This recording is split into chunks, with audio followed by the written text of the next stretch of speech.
반갑습니다. 요즘 코로나 시대에 어떻게 지내세요? 잘 지내세요? 다들 지금 코로나 때문에 지금 다들 걱정이지 않습니까? 이거 꼭 우리나라만의 문제가 아니고 전 세계적으로 지금 코로나 때문에 지금 난리가 났어요. 그런데 이제 이 코로나 시대에 과연 하나님께서는 우리한테 각자 개인에게 뭘 원하시는지를 한번 살펴봐야 될 것 같아요. 지금은 여러분 아시다시피 정부에서 1차 방법에서 마스크, 사회적 거리두기, 격리, 그리고 백신 뭐 이런 거 가지고 지금 현재 그 정부에서 진행을 하잖아요.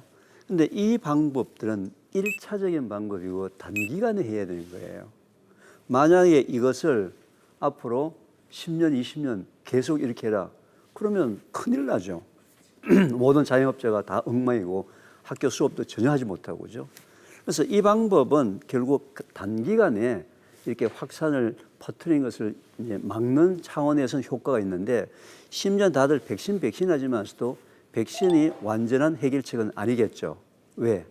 백신은 일시적이란 말이에요. 즉 효과가 6개월밖에 가지 못하거든요. 그럼 내년에 대해서 또 백신을 또 맞아야 되는 거예요. 근데 이미 그때 내년 됐을 때 혹시 바이러스가 변이가 되면은 그 백신은 또 소용이 없어요. 그럼 또 백신 개발한다고 또 이게 지금 계속 사람이 뒤를 따라가는 모습이다 이거죠. 완전한 해결책은 아니다라는 거죠. 하나님은 과연 이 시대에 우리한테 어떤 걸 원하셨을까? 2차 방법이 뭐냐면요. 아무리 확진이 많더라도 사망률이 작으면 되겠죠. 그냥 감기같이 며칠 앓다가 일어나면 되겠죠. 그죠? 그럼 사망률을 최소화시킬 수 있는 방법이 뭘까? 여기에서 하나님은 저희들한테 굉장히 큰 해결책을 이미 만들어 놓으셨다고요. 결국 그 해결책은 하나님이 주신 결국 면역력에 관련되는 거예요. 면역력, 얘기 많이 들어보셨죠? 그죠? 다 아는 내용이에요. 그죠? 왜? 면역력 하게 되면 벌써 머릿속에 누가 뭐 먹으면 된다 그러더라. 그죠? 이미 벌써 많이 세뇌 교육이 되어 있단 말이죠. 그렇게 간단한 게 아니에요. 그런데 우리 한국 사람들은 그동안의 사회적인 그 어떤 경향 때문에 의외로 면역력이 좀 많이 저하되는 삶 속에 우리가 살고 있다라고 해도 과언이 아니에요. 왜냐하면은 여러분 아시다시피 지금 우리가 잘 살죠. 그렇지만 우리는 아주 힘들게 배고픔에 굶주리면서 벗어나려고 노력했던 그런 심각한 시대가 있었어요. 그래서 배고픔에 굶주리면서 벗어나려고 너무 무리를 하다 보니까 우리 삶 속에서 무리한 부분이 너무 많아서 의외로 면역력이 다 떨어져 있는 삶 속에 살면서도 자기가 면역력 저하인지를 모르고 사는 사람이 많아요. 그 증거가 뭐냐면 이런 거예요. 현재 우리나라의 평균 수명이 80세가 넘었죠. 그죠? 요즘 환갑잔치 한 사람 보셨어요? 주위에? 큰일 납니다. 환갑잔치 하면 뭐래 젊은 애들이 여기 까부냐고. 60세는 뭐 노인이 아니죠. 근데 왜 3, 40년 전에 환갑잔치가 있었을까요? 그때는 60까지 사는 사람이 별로 없어서 그런 거예요. 그래서 60까지 살아줘서 고맙다고 친척들이 감사 그 잔치를 하는 거란 말이죠. 그렇잖아요. 그죠? 그런데 우리가 지금 현재는 80세가 넘을 정도로 굉장히 우리가 수명이 많이 늘었는데 문제는 우리나라 보건복지부의 공식적인 통계에 의하면 80세까지 살 때 3명당 1명이 어떤 환자예요. 무슨 환자일까요? 무슨 환자? 암 환자예요. 80세까지 살 때 3명당 1명이 암 환자란 말이에요. 여러분 80세 사는 게 중요한 게 아니에요. 그죠? 건강하게 80세 사는 게 중요한 것이지 3명당 1명이 암에 걸려서 80세를 산다는 것은 심각한 문제예요. 3명당 1명은 이게 뭐예요? 2집당 1집에 암 환자가 있대요. 그런데도 우리가 굉장히 여유 있게 지금 생각을 하고 있는데 아니에요. 현재 우리나라에 인구 10만 명당 45명의 대장암 환자가 있습니다. 이게 전 세계 나라가 184개국이라 그러면 이게 전 세계에서 한 대략 한 몇 등쯤 할까요? 추측. 전 세계에서 대략 몇 등쯤 할까요? 추측. 1등 또 3등. 3등. 우리 3등한다고 얘기하신 분은 우리나라를 너무 무시하는 것 같아. 우리는요, 1등 안 하면 안 합니다. 전 세계 1등이에요. 전 세계 1등. 그런데 더 심각한 것은 현재 대한민국에 살고 있는 남자가 여자보다도 대장암 발병률이 2배가 더 높아요. 그 얘기 무슨 얘기예요? 현재 대한민국에 살고 있는 남자라고 생긴 사람들은 전 세계에서 1등보다도 2배가 더 높은 특등을 하고 있는데도 불구하고 대한민국의 남자들이, 아버지들이, 아들들이 모르고 있어요. 관심이 없어요. 현재 우리나라 인구당 10만 명당 77명의 결핵 환자가 있습니다. 결핵이 언제 걸리죠? 면역력이 떨어질 때, 못 먹었을 때, 영양성분이 부족할 때 오는 가장 후진국형 병인데 이게 10만 명당 77명. OECD 34개국 중에서 우리가 몇 등쯤 할까요? 추측. 대략. 그렇죠. 역시 우리는 1등 안 하면 안 된다니까요. 이것도 잘 사는 나라. OECD 국가 중에서 결핵 환자가 제일 많아요. 근데 우리나라 77명의 결핵 환자 중에서 연령별로 20대의 결핵 환자가 어마어마하게 많다는 거예요. 어마어마하게 많다는 거예요. 이게 전부 다 면역력과 관련이 된 부분이에요. 원래 유방암은 나이가 들어서 걸리는 병이에요. 원래 50 넘어서 걸리는 병이라고요. 그래서 미국은 40세 이하의 유방암 환자 숫자가 전체 유방암의 10에서 15%, 8, 90%가 50대, 60대, 70대, 80대예요. 우리나라는 40세 이하의 유방암 환자 숫자가 전체 유방암의 한 몇 %쯤 될까요? 미국은 10에서 15%, 한국은 50%. 거의 절반 가까운 사람들이 젊은 여성들이에요. 이게 전부 면역력에 관련되는 문제다라는 거죠. 면역력에. 코로나 바이러스도 우리가 이길 수 있는 부분들은 뭐예요? 면역력이 세면은 코로나 바이러스가 자기 몸속으로 들어오더라도 1차적으로 코로나 바이러스를 잡아먹을 수도 있고 또는 들어오더라도 무증상, 아무 증상 없이 그냥 항체만 만들고 빠져나갈 수도 있고. 그런데 이제 제가 아까 말씀드렸다시피 면역력 하게 되면 그저 건강기능식품 누가 인삼 먹으면 된다 하더라. 이것만 생각하는 거예요. 근데 면역력은 그렇게 한두 가지로 이루어지는 것이 아니고 먹거리, 생활습관, 환경, 전인적인 부분, 우리의 삶의 전체적인 부분이 바뀌어야지만 면역력이 원래대로 회복하고 유지를 할 수 있다는 거죠. 지금 이제 일반적으로 여러분이 알고 있는 건강보조식품들은 뭐예요? 일시적인 거예요. 일시적인 거. 유지가 안 된다는 말이죠. 그죠? 이건 뭐야? 계속 우리의 삶 속에서 가장 기본적인 부분이 회복이 돼서 해야지만 회복되고 유지를 할 수 있다는 거죠. 현대 이제 과학 중에서 제네틱스, 유전학이라고 그래요. 유전학은 내가 부모로부터 물려받은 유전자에 의해서 그 사람의 운명이 결정된다. 좋은 유전자를 갖고 태어났으면 평생 좋게 살고 나쁜 유전자를 갖고 태어났으면 평생 자기의 삶은 나쁜 삶을 산다. 이게 이제 제네틱스, 유전학이라는 부분인데 이 유전학은 벌써 이론이 깨졌어요. 뭐냐? 에피제네틱스, 후성 유전학이라고 해요. 자기가 부모로부터 아무리 나쁜 유전자를 갖고 태어났다 하더라도 자기의 삶을 어떻게 사느냐에 따라서 그 나쁜 유전자가 작동을 할 수도 있고 작동을 안 할 수도 있다는 거예요. 자기의 삶에 따라서 얼마든지 자기의 운명을 바꿀 수가 있다. 이게 이제 에피제네틱스다 해서 후성 유전학이다라고 이렇게 얘기를 합니다. 결국 아까 제가 이제 이 면역력에 관련되는 부분들, 코로나 바이러스를 이길 수 있는 부분들에 대해서 이제 이 면역력이라고 얘기했는데 면역력 하게 되면은 제일 먼저 생각해야 될 부분이 뭐냐면은 장이에요.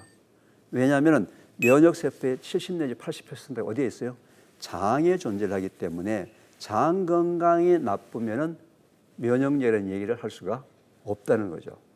그러면은 내가 장 건강이 좋은지 안 좋은지는 어떻게 알 수 있을까요?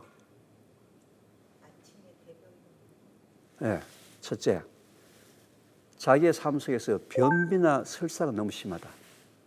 변비 설사가 너무 심하다. 이건 장 건강에 안 좋은 거예요. 두 번째, 방귀 냄새나 변 냄새가 너무 지독하다. 고기를 좀 먹으면요, 고기를 먹으면 고기 속에 황이 포함되어 있기 때문에 황 성분이 나오면서 다른 성분으로 인돌, 스키톨 같은 성분으로 바뀌기 때문에 냄새가 좀 지독해요. 그런데 그것보다도 더 지독한 이상한, 이로 표현할 수 없을 정도의 지독한 방귀 냄새가 나온다. 뭐예요? 장에 문제가 있다는 거예요. 왜 방귀 냄새나 변 냄새가 독할까요? 내가 먹었던 음식이 장 속에 들어가서 적절하게 잘 소화되고 흡수되고 이렇게 해야 되는데 이게 장 속에 들어가서 부패되기 시작하는 거예요. 썩어 들어가기 시작한다는 거죠.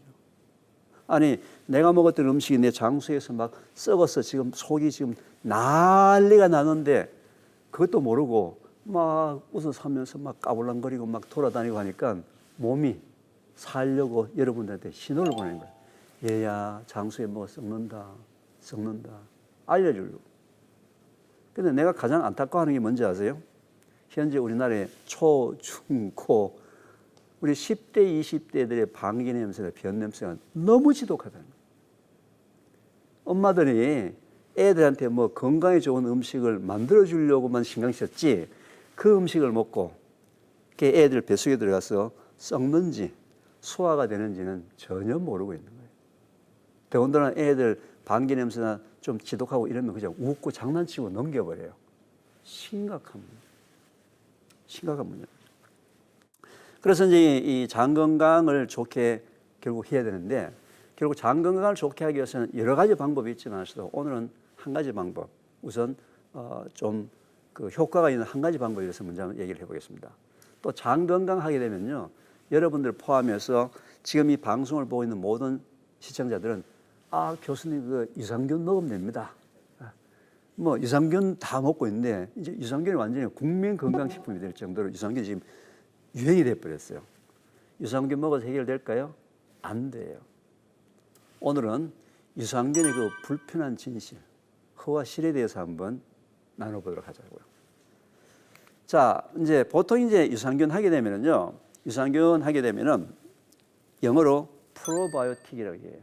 프로바이오틱. 이건 영어로 얘기하자면은 이제 생균이라는 얘기예요. 생균. 살아있는 균이다. 이게 이제 1세대 유산균이라고 얘기합니다. 1세대 유산균은 우리 흔히 아는 식으로 락토바실러스, 비피더스 뭐 이런 거예요. 우리 사람이 먹어도 괜찮은 유산균, 1세대 유산균이 19가지 정도가 있어요. 그 19가지를 적절하게 혼합을 합니다. 5가지 섞는 경우 7가지, 8가지 상업적으로 이제 혼합을 해서 판매를 하고 있는데 대략 현재 돈 주고 현재 사 먹을 수 있는 1세대 유산균은 마리 숫자가 100억 마리 정도밖에 안 돼요.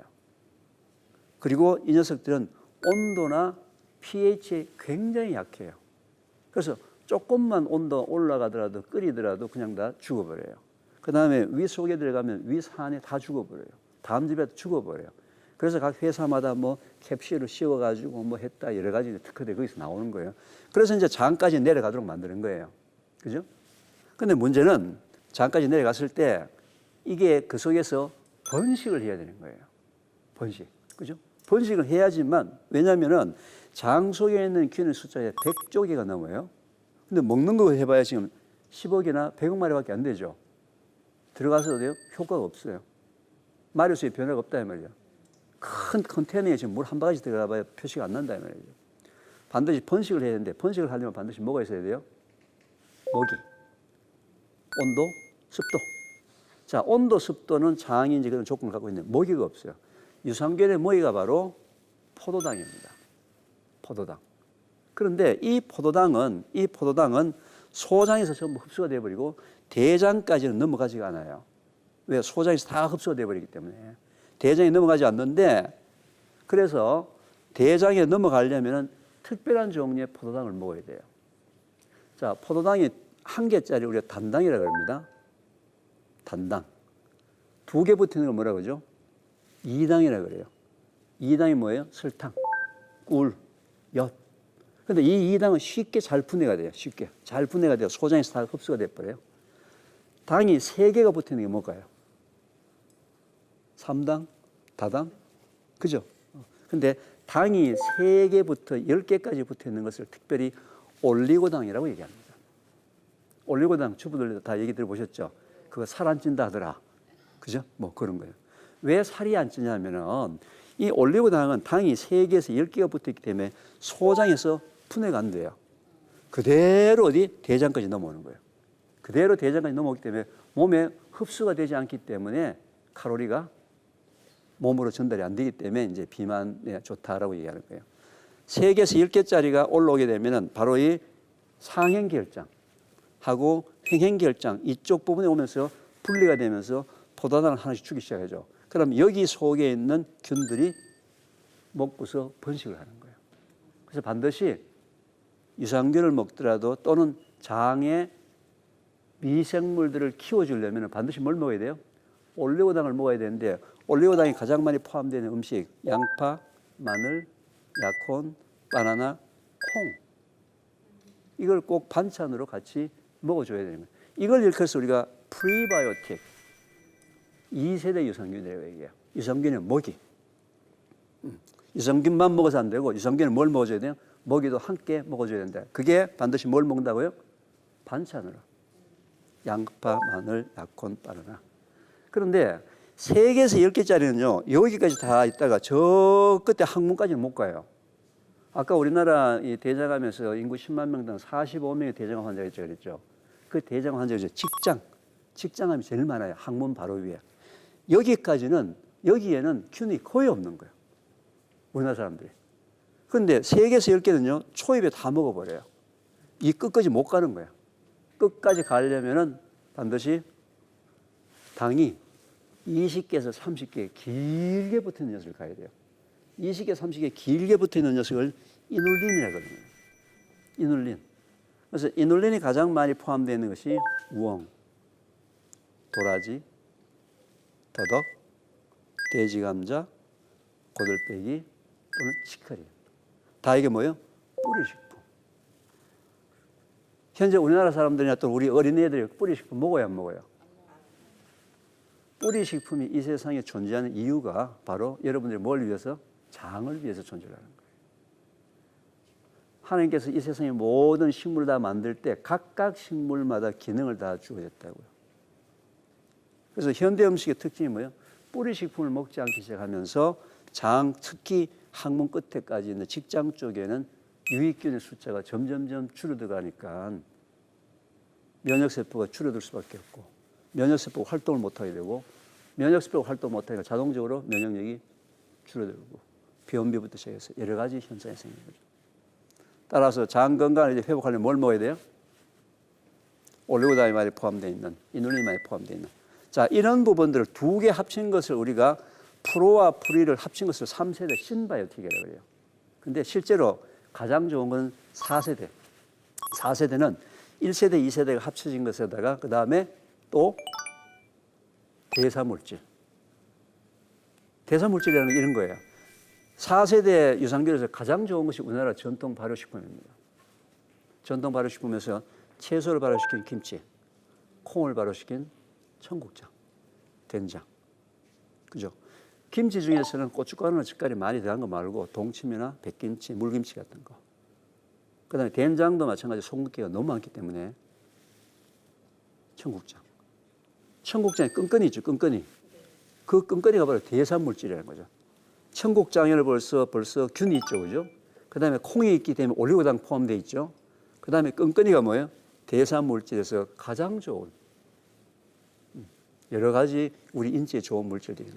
그래서 실제로는 우리나라 전통 발효식품, 우리 조상님들한테 지혜스럽게 주신 그 전통 발효식품이 실제로는 그동안에 뭐 여러 가지 뭐 과거에 사스라든지 여러 가지 이런 바이러스가 번창했을 때 김치가 전 세계적으로 막 그 유행했었죠. 그죠?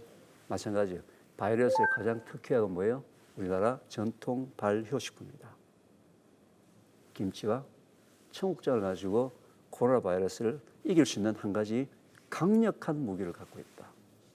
그죠? 그 면역력을 증강시키기 위해서는 장 건강이 좋아야 되고 장 건강을 좋게 하는데 가장 좋은 먹거리가 우리나라 전통 발효식품이다라는 걸 제가 말씀드렸지 않습니까? 그래서 제가 열심히 우리나라 전통 발효식품 청국장과 김치에 대한 그 강의를 많이 했어요. 심지어 이제 강의만 하니까 많은 분들이 그 어떻게 담그냐 레시피를 달라 그래가지고 제가 앞치마 들고 칼 들고 요리까지 해가면서 동김치 담그는 방법, 백김치 담그는 방법, 청국장 띄우는 방법 또는 청국장을 맛있게 먹는 방법에 대해서 열심히 강의를 많이 했어요. 많이 해서 했는데 저는 이제 전공이 분석화학인데 한 해에 이제 우리나라 정부에서 식약처에서 현재 한국 사람들이 먹고 있는 모든 상업용 청국장을 좀 분석을 합시다 해서 한번 분석을 한 적이 있었는데 제가 그 분석을 하고 난 다음서부터서는 청국장 먹으라는 얘기를 못 하겠더라고요. 왜냐하니까 지금 현재 한국에서 청국장을 제조하는 방법이 다 달라요. 제대로 청국장을 만들고 있는 회사 같은 규모를 갖고 있는 회사가 없어요. 거의 가내수공업. 그래서 그냥 가족들끼리 적당하게 만들어서. 그래서 제가 이제 전국을 다니면서 실제로 보니까 이 청국장을 발효하는 방법도 다르고 발효하는 환경도 다르고 균도 다르고 다 달라요. 자, 그 중에서도 가장 대표적인 것이 뭐냐면요. 청국장을 띄울 때 보게 되면 짚을 이용합니다. 그렇죠? 매주도 우리가 짚에 이렇게 달아놓지 않습니까? 짚에는 좋은 균만 있을까요? 나쁜 균도 같이 있을까요? 같이 있죠. 그러면 좋은 균은 발효를 시키지만 나쁜 균은 뭐예요? 부패를 시킨다는 거죠. 그래서 청국장은 매우 꼬리꼬리한 냄새가 나야 된다고 다들 알고 있는 거예요. 그 냄새 나는 게 뭐예요? 부패예요, 부패. 절대로 청국장은 뭐예요? 냄새가 나면 안 된다. 냄새가 난다는 얘기는 뭐예요? 부패됐다는 거죠. 그 다음에 이 청국장을 띄우는 부분들이 전부 다 개인적이에요. 주로 이제 어머님들이 구들목에서 그죠? 띄웠던 거라 가지고 이런 방법을 해가지고 실제로 우리가 청국장 속에 있으면 안 될 이런 바이오제닉 아민 같은 유해 물질들이 매우 많이 포함된 현재 청국장이 상업적으로 시중에서 판매가 되고 있다는 얘기죠. 그리고 냄새 때문에 뭐예요? 혐오식품이 됐어요. 혐오식품. 우리나라에서는 특히 기피하는 식품이 됐대요. 그런데 우리나라는 있잖아요. 콩의 원산지가 대한민국이에요. 함경도와 만주 지역에서 콩이 생산돼서 전 세계로 콩이 번져나가지고 우리나라는 콩에 대한 역사가 매우 깊어요. 삼국시대 때는 여성들이 시집갈 때 혼수로 메주를 들고 갔어요. 그 정도로 이 발효 기술이 뛰어났는데 이 일본 사람한테 우리가 이제 발효 기술을 가르쳐 줬잖아요. 근데 이 사람들은요 좋은 균만 싹 뽑아가지고 낫또라고 이름을 붙여가지고 특허를 받아버렸어요. 그리고 아주 온도, 습도, 시간을 정확하게 맞춰서 과학적으로 발효하는 방법을 표준을 시켜버렸어요. 전 세계 지금 아주 슈퍼푸드로서 각광을 받고 있거든요. 지금 유럽이나 미국 호텔 가게 되면 아침 조식에 동그란 통에 낫또가 나온다고요. 그런데 우리나라는 뭐예요? 완전히 혐오식품이에요. 그래서 제가 이제 이 청국장 부분을 좀 해결하려고 우리나라에서 그래도 발효식품으로 가장 유명한 군이 어디냐면 순창군이에요. 순창의 발효고추장.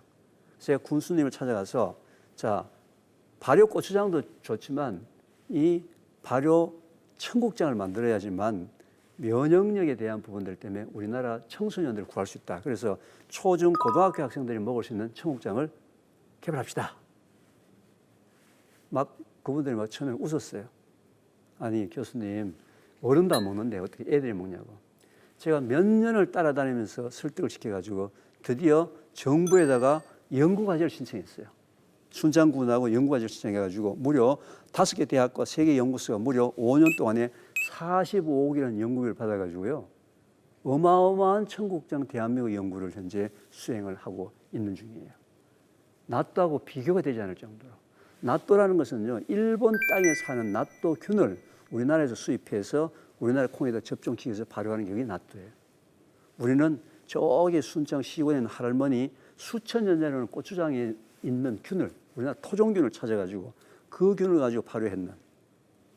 그래서 이제 이런 부분을 가지고 지금 점점점 우리나라 전통 발효식품도 이렇게 좀 과학화, 현대화, 표준화하는 부분들에 대해서도 제가 굉장히 연구를 많이 하고 있고 정부에서 굉장히 관심을 많이 갖고 해서 K푸드, 그죠? 이런 코로나 때에 코로나를 이길 수 있는 식품에 대해서 이런 것들을 전 세계적으로 수출하게 되면 얼마나 우리나라에 그 도움이 되겠어요, 그죠? 그래서 이런 식품들은 전부 다 하나님이 자연스럽게 주신 우리 또 조상님들을 통해서 우리한테 주신 지혜 쓰는 식품이기 때문에 오늘부터 저는 코로나 이기기 위해서 또는 면역력 이기기 위해서는 열심히 청국장과 김치를 더 먹어야겠다. 오늘 저녁 때부터 한번 그렇게 드셔보시기 바랍니다. 그동안에 제가 한 강의에 대해서 여러 가지 질문들이 많이 들어온 것 같아요. 그래서 그 질문 중에서 몇 가지를 한번 뽑아서 오늘 여러분들과 함께 대답을 해보도록 하겠습니다. 첫 번째 질문입니다. 30대 직장인입니다. 면역력에 좋은 음식을 챙겨 먹고 싶지만 회사 일로 바빠 어쩔 수 없이 배달 음식이나 간편 음식을 먹게 될 때가 많습니다. 몸에 안 좋다는 건 알지만 그래도 조금이라도 이런 음식을 건강하게 먹으려면 어떻게 먹어야 할까요? 참 상식적인 그 고민이에요, 그죠? 몸에 안 좋다는 건 알고 있지만 그럼 안 먹어야지. 근데 그런데도 이제 먹을 수밖에 없다. 보통 일반적으로 밖에서 먹는 이제 배달 음식이나 간편 음식의 특징이 뭐냐면요. 주로 탄수화물, 지방 두 가지가 과다하게 들어가 있어요.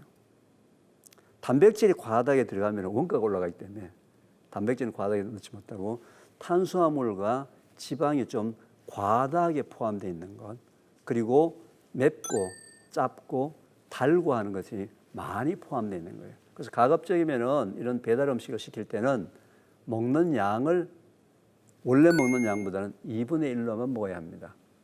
양을 일단 줄이시기 바랍니다. 그 다음에 음식을 시킬 때 가급적이면 튀기거나 볶은 것보다는 어떻게 해요?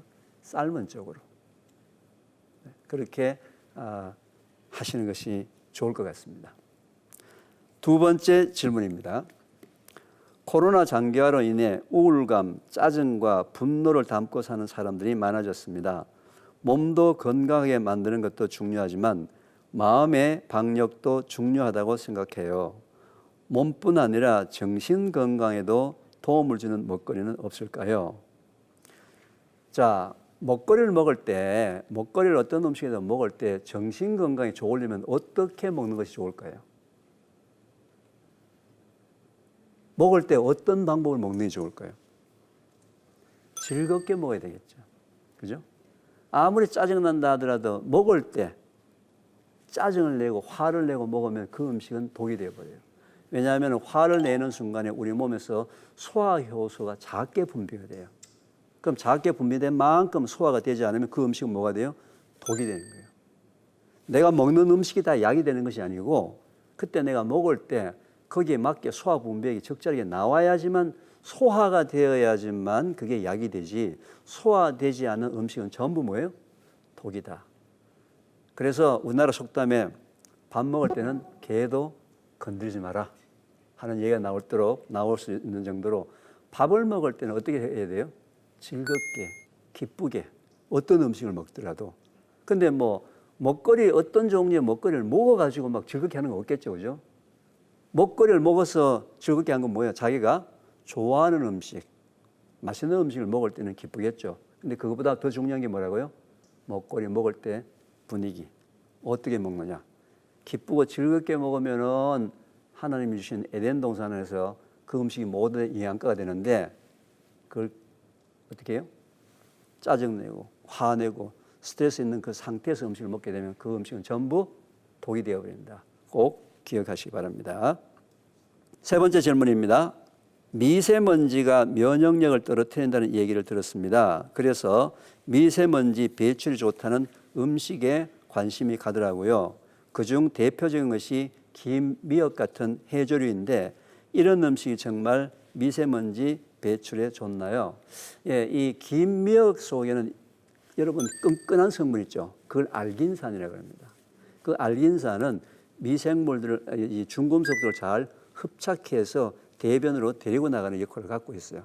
또 마찬가지 여러분들이 먹는 채소나 과일의 식이섬유 있죠. 그 식이섬유도 중금속을 흡착시켜서 대변과 함께 배출할 수 있는 그런 가능성이 높아지기 때문에 내가 미세먼지를 많이 먹었다 할 때는 아무래도 해조류와 그다음에 식이섬유가 많은 채소나 과일을 드시면 분명히 내 몸속에 들은 중금속이 바깥으로 체외로 배출될 가능성이 무척 높아집니다.